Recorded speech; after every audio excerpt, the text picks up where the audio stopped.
Hello, I'm Mary Murphy, Superintendent of the Marlborough Public Schools, and this is episode 8 of Superintendent's Corner. Once again, joined by Assistant Superintendent Dr. Scaza. Hello, everybody. And Assistant Superintendent Mrs. O'Brien. Thank you.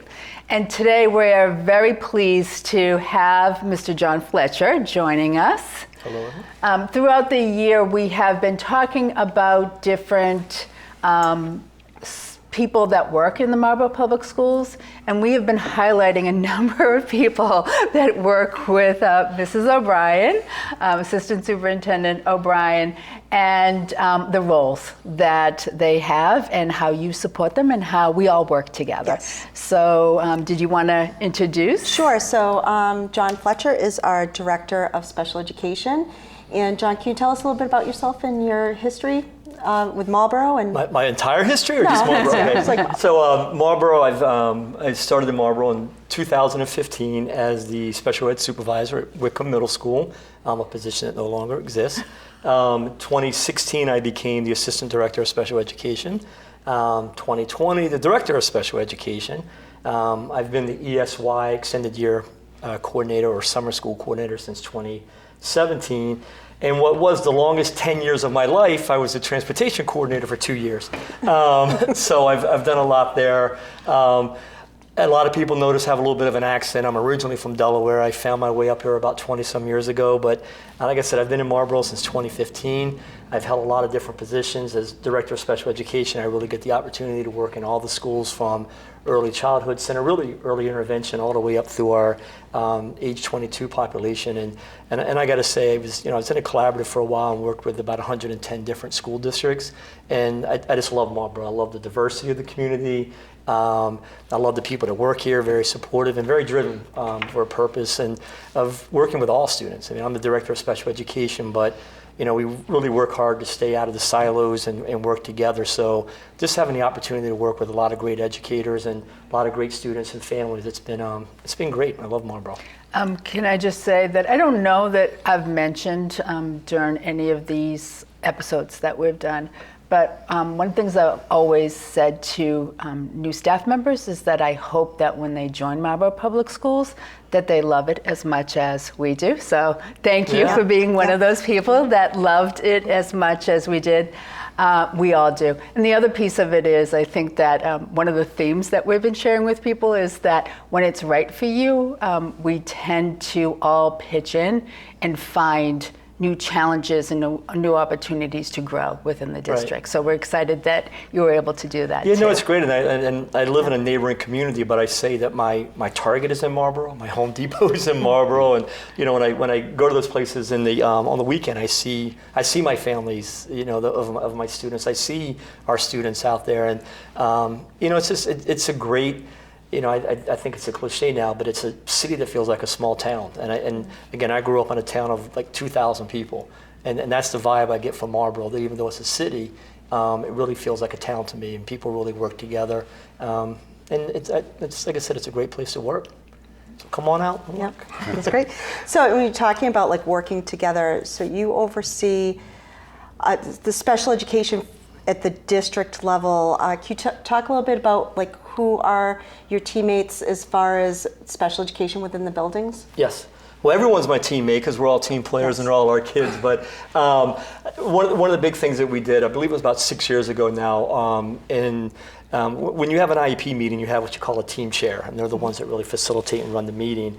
And 6 years ago, I believe it was 6 years ago, our team chairs were teachers. They were, the teachers in the building. So they served roles. They did mostly the meetings, but they still didn't have that administrative position. And special education is really complex. I mean, not that other things aren't, but there's a lot of legalities in it, a lot of paperwork, a lot of meetings, and we really just felt like we needed those team chairs to be administrators, and also to add another tier of administration, like particularly our elementary buildings where you'd have a principal and assistant principal.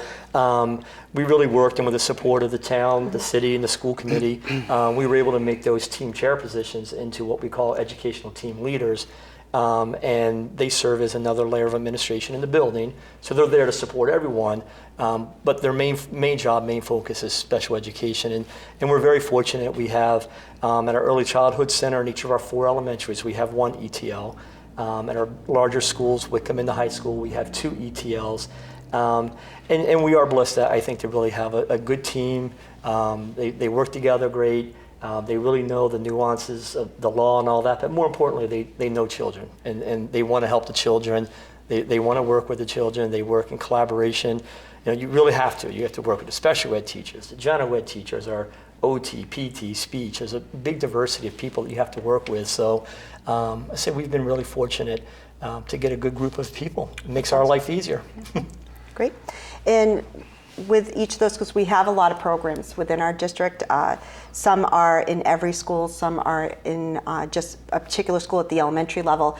And we always strive to look to improve our programs and services for our special education students. So can you talk a little bit about some of the ways that we look to evaluate the programs that we do have and to be able to improve on them? Sure. Yes, I was just talking about this out in the lobby, that the goal of education is the federal law and state law really drives us that we need to educate and should educate children in their communities. And I always put the plug in that I'm also a lawyer, so I really take that stuff seriously because one, it's the law, but also it's the right thing to do. Like we really want our children educated in their community schools. You want to be going to school with the kid who lives across the street.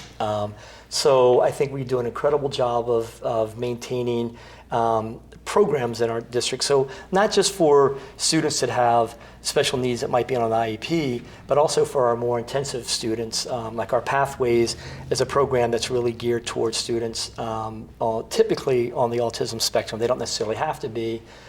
We also have a program called Connections for our more severe population. And then we have our Therapeutic Learning Center for students with more emotional behavioral problem or issues.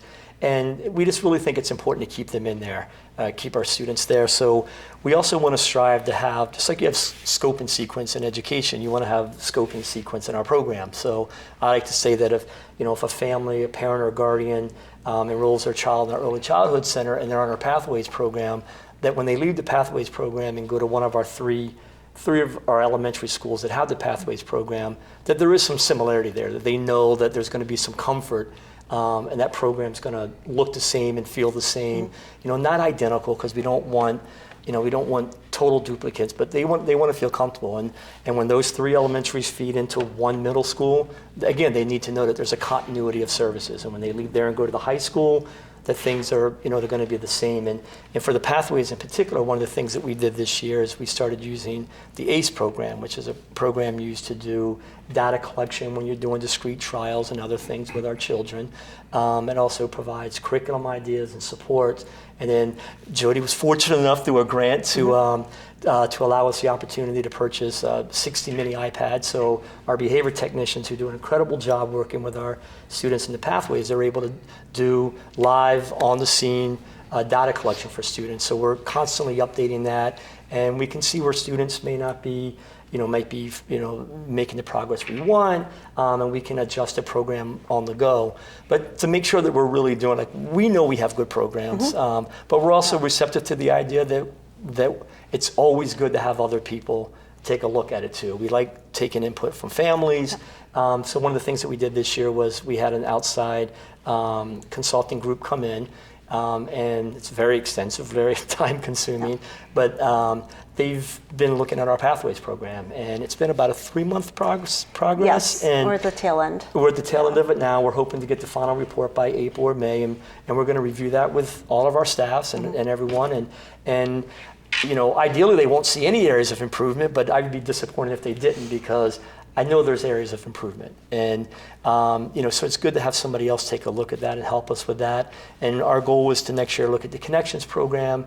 And again, because we have students constantly coming in, and we want to keep them here. We want them to know that we don't want gaps. We don't want a program at the early childhood center and then the elementary and then not have anything at the middle school, because if we can't educate them, then they have to go out. And we don't want that. We want our students to stay with us. Can I ask a question about Certainly. how, so you have a report and you look at it and you're hoping there's some recommendations that you'll want to implement in the future. I know that I suspect that Assistant Superintendent O'Brien will report out to the school at a school committee meeting. Would there be other opportunities? Because we've been doing a lot of talk about how to increase communication with all stakeholders. So what would that look like? Would it mainly be at the school committee, or which is recorded and anyone can watch? But will there be other opportunities? Yes, that may be some of the recommendations that come out of the report. It's part of the program evaluation. We did have two meetings with parents that they had the opportunity to be able to participate in at 2 different times virtually, to be able to answer questions and give feedback to the group that is doing the program evaluation. So it's really important for us to be able to get parent voice in those evaluations as well, in their experiences. So from when we get the report, some of the steps that we would be doing is sharing that with the staff that are involved in those programs, reporting out to the school committee, and then from there probably like following up with the parents of the students that are in those programs to say, hey, these are some changes that we might And we did one program review a few years ago at our Early Childhood Center, and we definitely we'll meet with the teachers and the programs and the support staff, and we'll review it with them. I mean, one of the things, we haven't really talked about this, but we did the focus groups. I think there were 8 or 9 different focus groups, and one of them was a parent focus group. And we provided opportunities for families to come in and speak to this, and it was all anonymous. We weren't allowed to be there.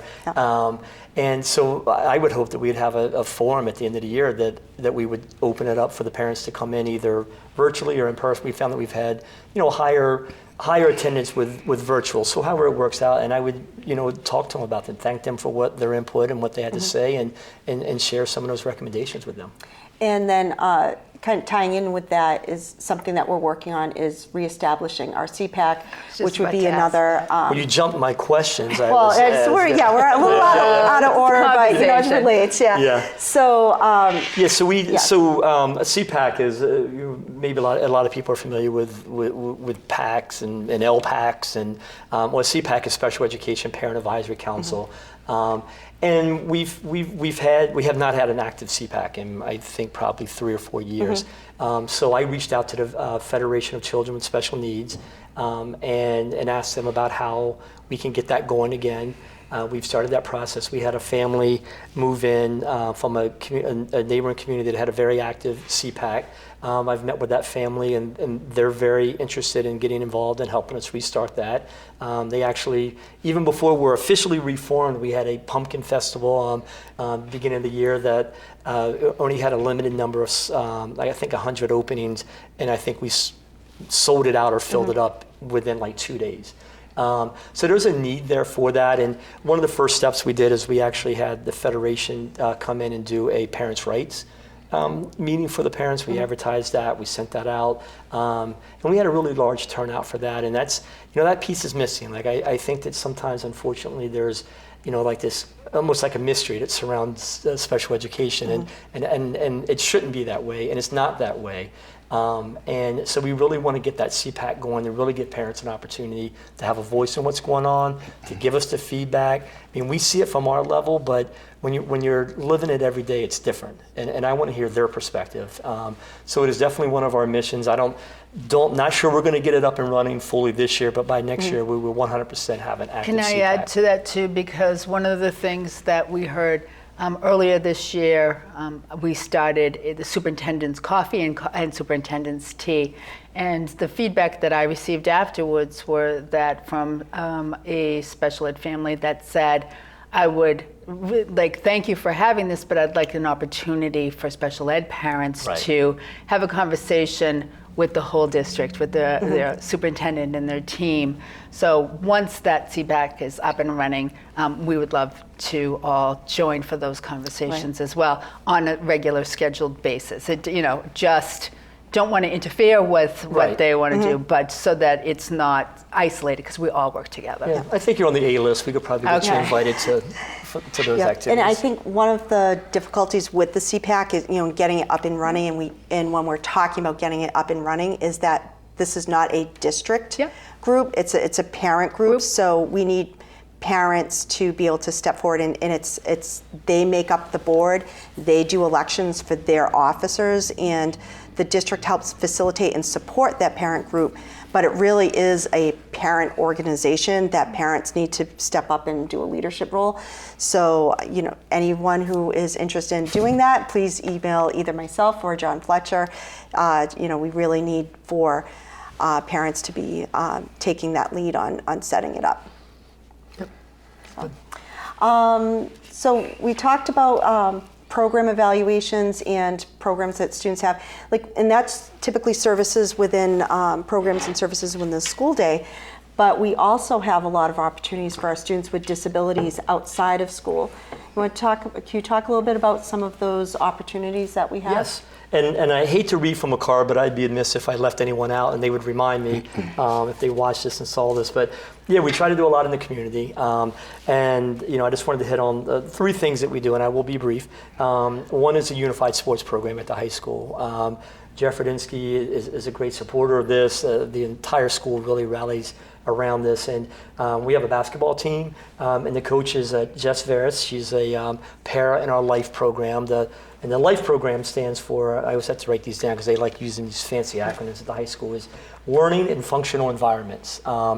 And so Jess is a para educator in there, and she's also the head basketball coach. We have a bocce team. Our ETL at the high school, one of them, Marissa Vancian, started this a couple years ago, but now it's Jamie Farr, who is a special ed teacher, and Mary Ellen Klein, who is a general ed teacher as well as a student council president. They coach that team. And then Graham Awesome, who we probably all know very well, does a great job as a para educator, and he runs our track and field. In fact, in 2019, we were acknowledged as one of the National Unified Banner Schools. It's only one of 16 in Massachusetts was acknowledged, so that's a pretty big deal. And the banner's still up there now, so that was special. So they do a great job there. Best Buddies. Sue Charpentier, who's a reading specialist, was also an ex-student of mine in graduate school that I recruited to come to a great district. And Jen Vaza, who is the clinical coordinator for our Bridge program. They run the Best Buddies, and a lot of people might know of Best Buddies from Tom Brady. That was kind of his thing when he was here before he deserted us. But they really the goal of Best Buddies is to peer up typical peers with children with special abilities, and really give them a voice. And they meet twice a month at least, once in school, once outside of school. And we typically have over 30 typical peers that volunteer for these meetings and these activities, and anywhere from 15 to 20 kids with special abilities that show up for these meetings. They'll do the friendship walk that's publicized quite a bit, and they wanted to make sure that I let you know that the polar bear plunge, which they also do in collaboration with the Special Olympics, that this year they were the top raising school. Wow. They raised $4,781 for Special Olympics. They were very proud of that. And then finally is the Special Olympics. And one of the things that we're really hoping for is to get the Special Olympics back to where it was. Pre-pandemic, we were at Bowditch Field in Framingham. And it was always one of my favorite days of the year because we had T-shirts made.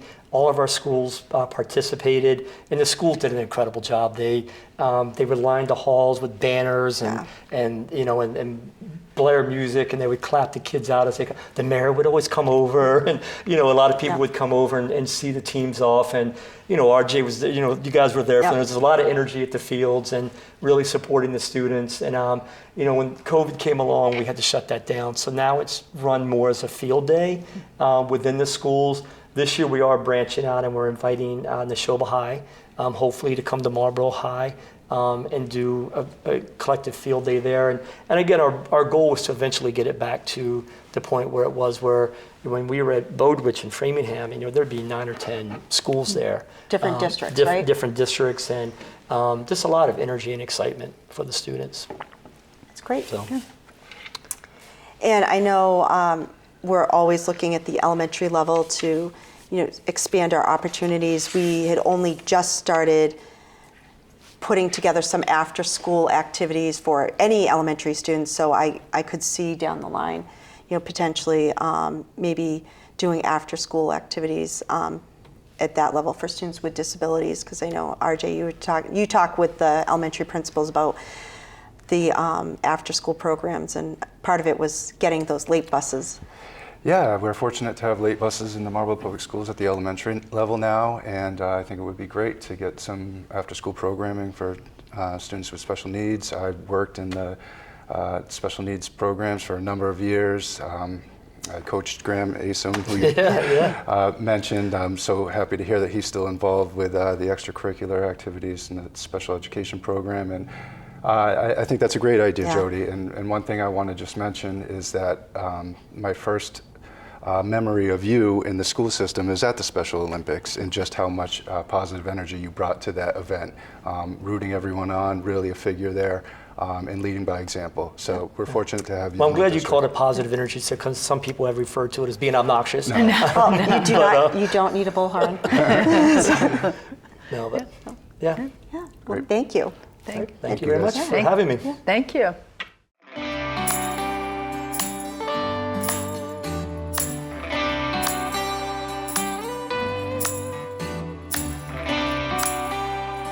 Hello, welcome back to the April edition of the Superintendent's Corner.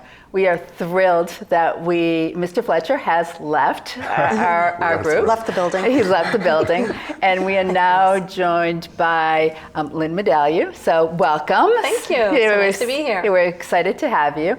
And it's so funny when we have guests here, that people that we've worked with for years and years and years, like, all right, we're not going to age ourselves, but it's been a while.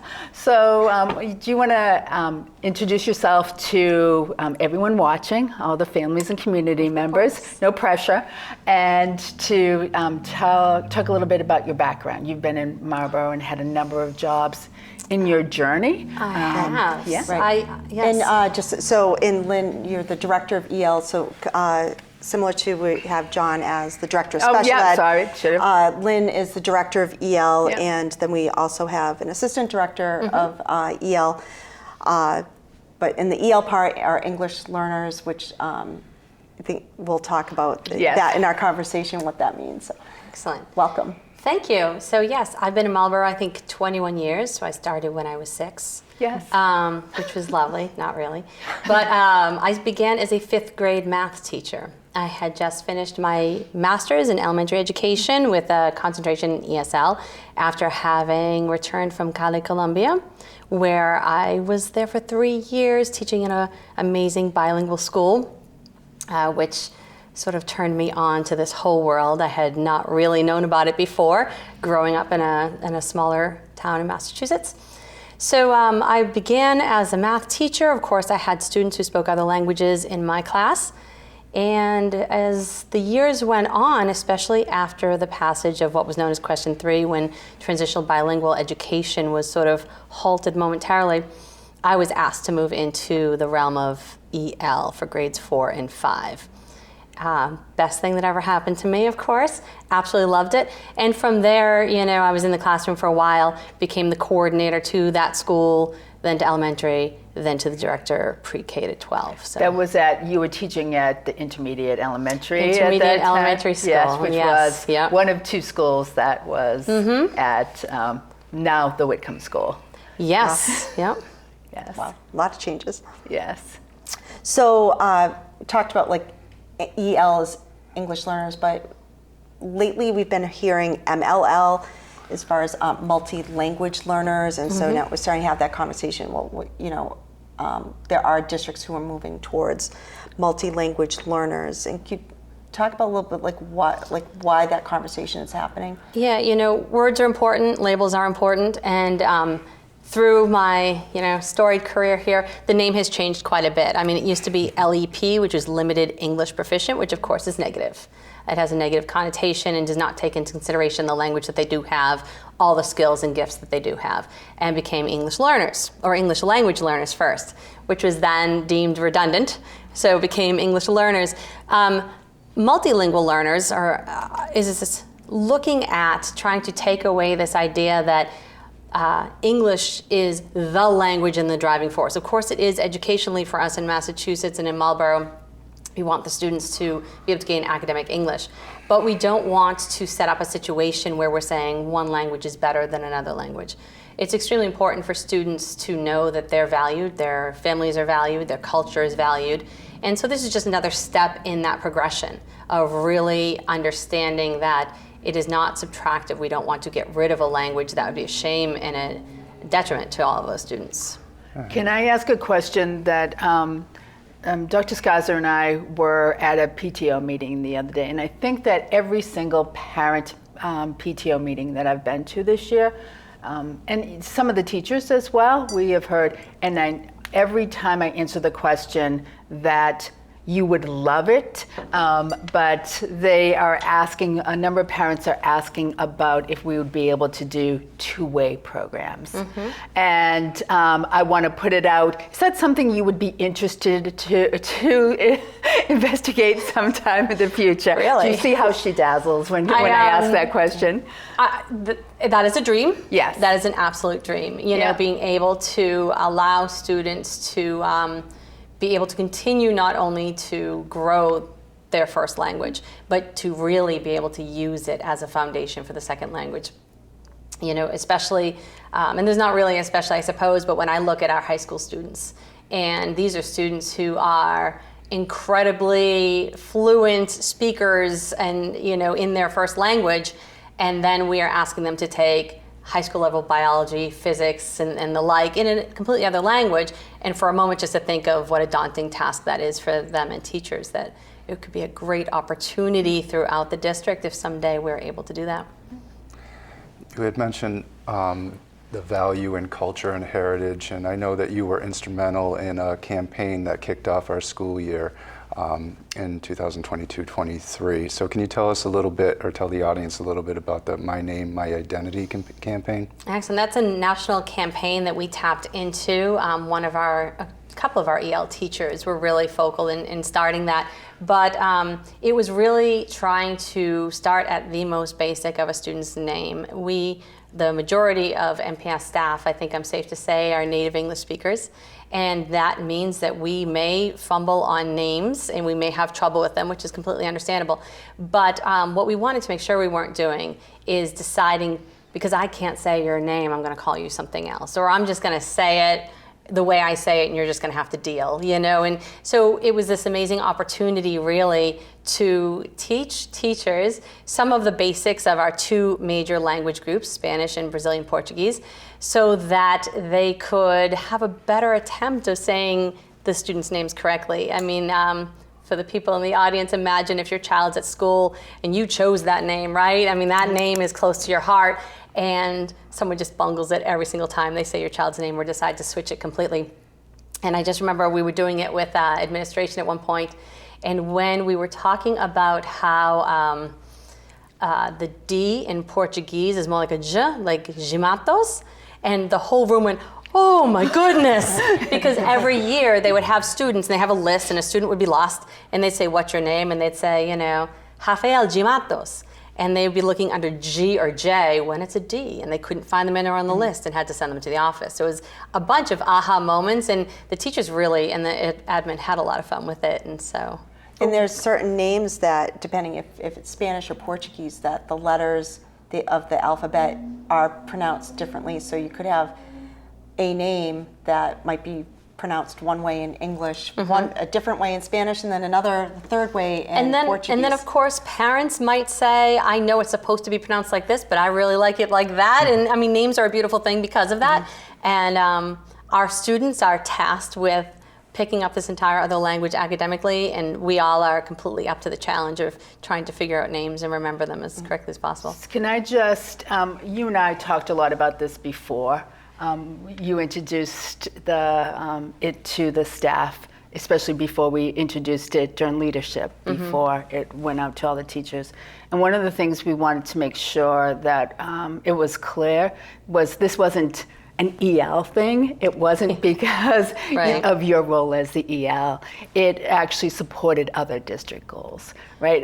And so Yes. really focusing on an environment where relationships were important. Exactly. And where students felt that they belong was much more, it was the driving force, not another EL Right. initiative. No, I mean, I think, yes, I'm EL director, but so much of what we do is really all district and really connects with everything. Social emotional learning, it fits in there. Academic language, of course, it's in there. I find that, if we look at our Marlborough population, our students, over 60% of them are speaking other languages other than home. Like, what an amazing opportunity to embed our district with that cultural and linguistic diversity and all of the great things that come along with that.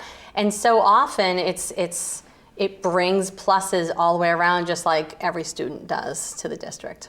And with that being said, there are some offerings in the world of expanding language, learning a new language. Can you talk to us a little bit about what is offered to our staff and what is offered to our parents? Excellent. So many years ago, and I could not even say how many at this point, we've had adult ESL classes for members of our community. And of course, one of the major objectives is to help parents in learning the English language, and to help them in every realm of their life where that would be helpful.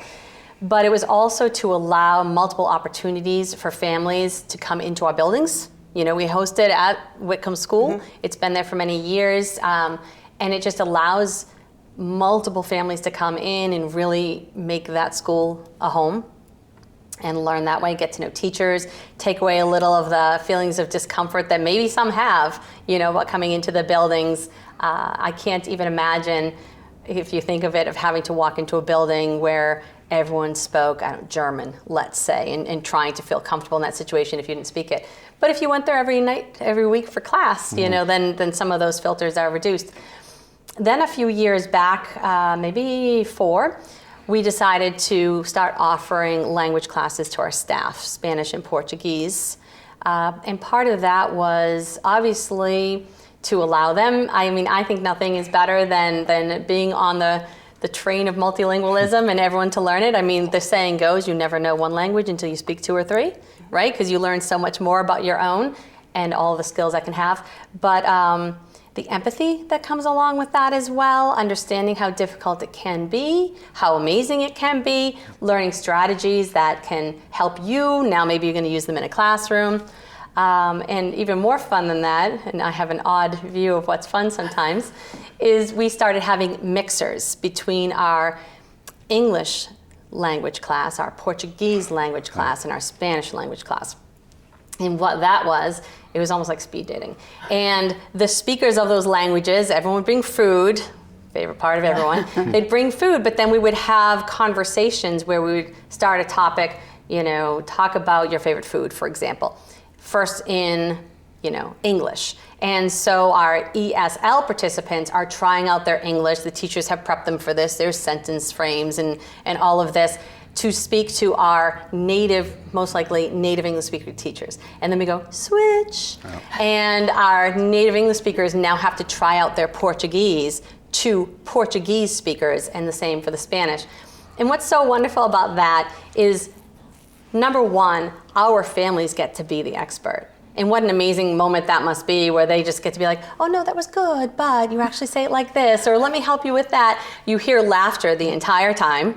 And I remember the first night we did it, one of the teachers came up to me and she said, I feel sick, I think I'm gonna throw up. And I was like, exactly. That's kind of why we're doing this, that realization of what it's like. Because we forget, we're busy, and we wonder why such and such parent isn't coming to visit or talking with us, and it's a good reminder. So we briefly started conversations also about expanding some of the ways that we reach out to support other families to learn different languages as well. We know that we probably may never get to the point that we could have parents come and take the Portuguese or Spanish classes. Ideally, that would be the goal, because there are a number of parents that have come to us and said, I'm here in Marlborough because I love the diversity and I really want to be able to communicate with many different community members in their native language. So that is their individual goal, and we know that and we want to support that. So we started having initial conversations about potentially offering some of our students and maybe step two, some of our families, in order to have at least some social language, but it probably won't be live instruction. Well, you know me, I start getting all excited about things, and I just think what an opportunity really to connect families. You could have free tutors in every language, both ways, you know, and not only the linguistic benefits of that, but the social benefits and the feeling of inclusion for everyone involved, and just being able to confront stereotypes and get to know people differently and learn to communicate differently. I get excited, so if anyone wants to take that over, I'm your person to not do it for you, but help you with it. So I think we had a conversation a couple weeks ago where I was talking about, like for me, I had taken 2 years of French in high school, but foreign language is hard for me. And over time, I just like said, I can't pick up a second language. I can't do it. And I was talking to you about like, well, what way can I maybe learn Spanish or Portuguese, like as I'm driving into Marlborough? Because I said, well, any of our students don't have that option. So if they speak Spanish or Portuguese, they can't just say, well, a foreign lange is hard for me. I'm not going to learn English. So, you know, in looking at it that way, I'm like, I can't you know, think that way. You know, I'm in a district where the students and families that I support, 60% of them don't, you know, English isn't their primary language. So, you know, the majority of our families are Portuguese. Now they are. The highest percentage is Portuguese. So that would be the language I'd like to try. So we had talked about that and some of the different apps that are out there. Well, and I appreciate that because you're right, that's kind of a lot of people's go-to, like, oh gosh, I had to take that in middle school or high school and I just wasn't good at it. But I think I've told you all this story. So I am now more or less a fluent Spanish speaker. In middle school, I received an award for most improved, and my grade was a C-. So like, how low was that grade? And as a teacher, I know someone's like, help her out, maybe we'll encourage her to keep working, you know, like, but it was just, I had to find that way, you know, which for me was living in another country for a few years. But yeah, it's possible. We may not become great, but the empathy and the skills we'll learn will be incredible. Which is rather amazing, because I think your path from that point on has been helping other educators support all of the students in the classroom, right? Hope so. And that looks a variety of different ways. You modeling some of it, doing a lot of professional development for staff. This year you've rolled out and pretty much put it on your shoulders. We've been looking at ways to support all language instruction in the class, so academic language, because that helps all students, not only EL students. So you've been focusing on that. You've been sending it out weekly to every single. It's good to know your superintendent knows what you're doing. But you also, you're one of the first people that we introduced to our first year educators, right? Did you want to talk a little bit about that, I just Dr. wanted Scott? to mention that you provided them with a little bit of a surprise on that day that you came in for your presentation. I do, you know, so we mentioned 60% of the district might potentially speak another language at home. 30% of our students are actually actively receiving EL services, half of whom, so 15% of the entire district, are beginners, which means at the very beginning of their English learning. So I like to meet new teachers and pretend I don't speak English, and I just give a lesson, a quick lesson in Spanish with no visuals and no sentence frames, and I might not be as nice as I normally am, or as accepting or as patient, I suppose, to just let them see what it would actually feel like. And because I speak Spanish, there's always like one person or two people who can speak it. So then it's like, well, why can't the rest of you do this? I mean, this person is able to do it, which of course I hope that none of our teachers in Marlborough are actually that bad. I'm making a point. They're of course not. But I just want the teachers to feel that moment, because then the next thing I do is I go through the same lesson still in Spanish, but now I have pictures up and I give them sentence frames. And it's basically at the same time I'm telling them how many EL students are in the district. So it's, got a dual purpose, right? And I will get the students, the new teachers, to say, there are más estudiantes en Kane, and that sort of thing. Just to give them a little taste of it, so that hopefully when they're in front of their students, they'll think, I'm just going to slow my pace a little bit. I'm going to make sure that I finish my sentences the whole way. I'm going to have the visuals up and such. 3 of those 6 strategies, right? Those good strategies. Right. They're the base. They're the most important, I think. Yes. Yeah. So I think for our students that English is their second language, as they master and become more proficient in English, they end up having 2 languages. So when we talk about that multi-language learner, so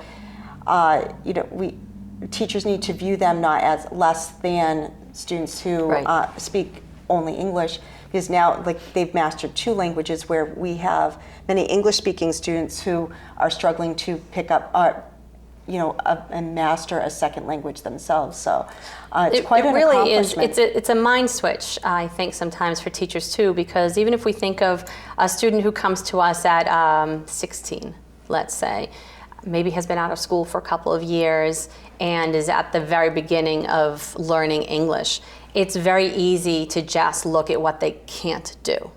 And yet, if you think about it, that student has been doing something, and usually it's working for 3 years, and the skills that they bring to us are untapped at that moment. Those students often have so many skills that I'm just going to say my own natural, biological children in my house don't have, because they've been so sheltered and they've been able to just go to school. And we have these students that we could just tap into this knowledge of the world and their experiences working, or whatever they were doing for that time, is really a lost opportunity. And you mentioned academic language. I always say to people, well, I don't think it's my quote though, so nobody sue me, but academic language is no one's first language. When we were developing our ELD, our English Language Development Curriculum, we can talk about just about anything, right? Because it's a blank slate, the kids need vocabulary, there's grammar rules and all that, but we really decided to focus on what we call language functions, which could be comparing, contrasting, describing, all these things you do in classes every single day, and really teaching the language around that, so the students could then go into their math classes, into their science classes, and perhaps participate. And that's where the work this year has been so wonderful with our classroom and content teachers, is we're having those same conversations and making sure they're also identifying that they're doing those things, they've done them all the time. Let's just get up a frame, let's just say explicitly, today you'll be comparing and contrasting meiosis and mitosis, which I always use that as an example, and I don't actually remember what they are.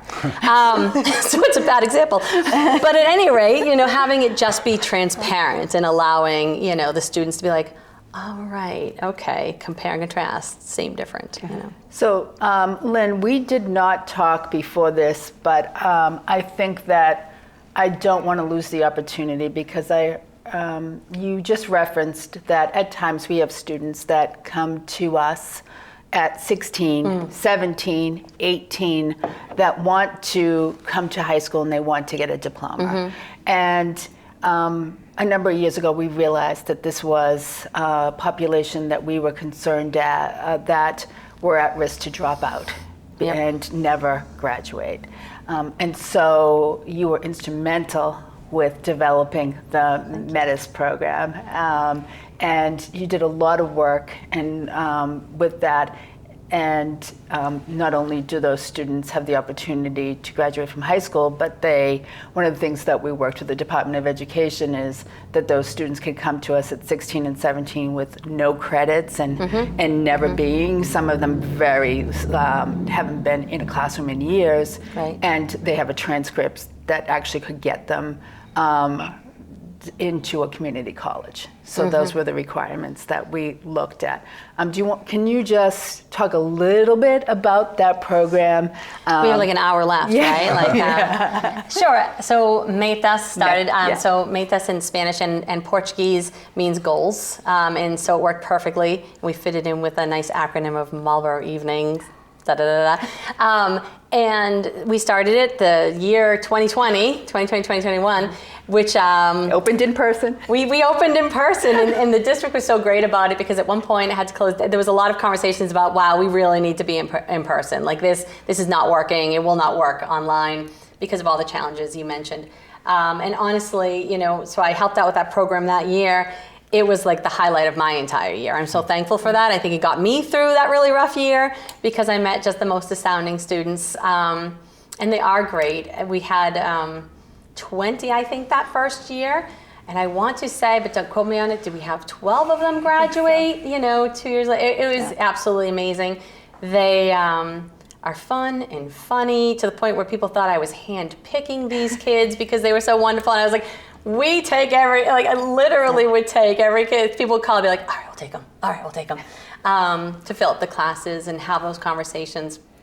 And there's still a lot of work to be done to make sure that we're doing what's best for them and making it most successful for them. But I think it's just so exciting because these students come, whether they're 6 or 16, but these 16-year-olds are coming and they see education as the way, to really make the most of their new life in Massachusetts. And I want to make sure, and we want to make sure, that experience is something that supports them in that and isn't filled with frustration and isn't filled with just feeling bad about yourself and what you can't do and what you haven't done. And it's a night program. It is. So students can work all day. And then it's 4 to 9 at night, 4 to twice 9. a week. It's a long day for those students. And most of there have been former employees that have come back to teach it at those programs at time, but generally it is our dedicated staff. It is. That are working all day long and then staying till 9 o'clock at night to make sure, because they're passionate about the students and getting that diploma. And it's a competency-based program. So what the state had said was these are the courses that are required that you do, and it's very heavy focused on science, math, and ELA. So because MCAS is that competency, you have to pass the MCAS. So no one waives any of the requirements, the same as anyone else getting a diploma. And they're doing it. And they're doing it, yes. They are. Yes. I feel so bad for them sometimes on those nights because they go to the computer, they go, miss, and I'm like, you got this, you can do it. And it's so exciting when they do. They get so excited when they do. And graduation is... Graduation was amazing last year. I brought my daughter because she'd gotten to know some of the students. She had helped out a little bit as well, but really it was, I wanted her to just be part of something that was so special to me. And it was just an amazing. Oh, and I think so that the pride of the families there. It's like they definitely had their fan club there cheering them on when they're getting their diplomas. Which is why it's so important we say their names correctly too, right? The families are there. Full you want to make circle. sure. Exactly. Right. Especially if they're named after their grandfather and. It's Gerardo. Like. Yes. So. Great. Well, thank you. Thanks for having me. Thank you. We'll have you back again. All right.